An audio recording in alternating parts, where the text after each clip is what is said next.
ಯಾರು ಕೊಡ್ತಾರ ಅವ್ರು ಮಂತ್ರಿ ಆಗ್ತೀವಿ ಅಂತಕ್ಕಂಥದ್ದು ಒಂಥರ ಮೋಸ್ಟ್ಲಿ ಕಾಂಪಿಟೇಷನ್ ಹಿಡ್ದಂಗೆ ಅದಕ್ಕೆ ಲೇಟ್ ಆಗಿರ್ಬೇಕು ನನಗೆ ಅನ್ಸಕ್ಕಾಯ್ತು. 50 ಕೊಟ್ರೆ ಇವತ್ತು ಇನ್ನೊಬ್ರು ಬಂದು 60 ಕೊಟ್ರೆ ಅವ್ರಿಗೆ, ಮತ್ತೆ 70 ಕೊಟ್ರೆ ಮತ್ತೊಬ್ಬರಿಗೆ, ಅದು ಎಲ್ಲಿ ಮಟ್ಟ ಮುಟ್ಟುತ್ತಾ ಗೊತ್ತಿಲ್ಲ, ಹೆಚ್ಚಾಗಬಹುದು ಅಂತ ಅನ್ಬೋದು. ಮತ್ತು ಖಾತೆಗಳ ಮೇಲೆ ಅದು ಡಿಮಾಂಡ್ ಏರ್ತಾ ಇದೆ ಅಂತಕ್ಕಂಥದ್ದು ಇದೆ.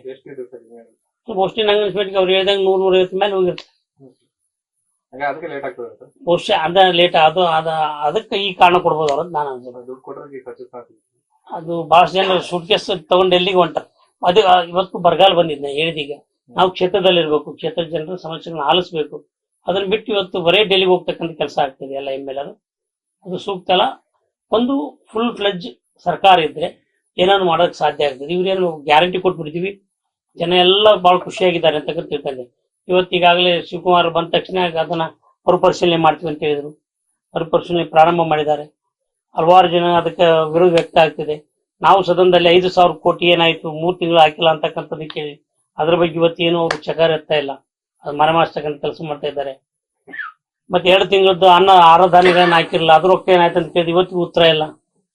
ಈಗ ಹಲವಾರು ಸಮಸ್ಯೆಗಳ ಮಧ್ಯೆ ಸರ್ಕಾರ ತಿಳ್ಕೊಂಡಿದೆ.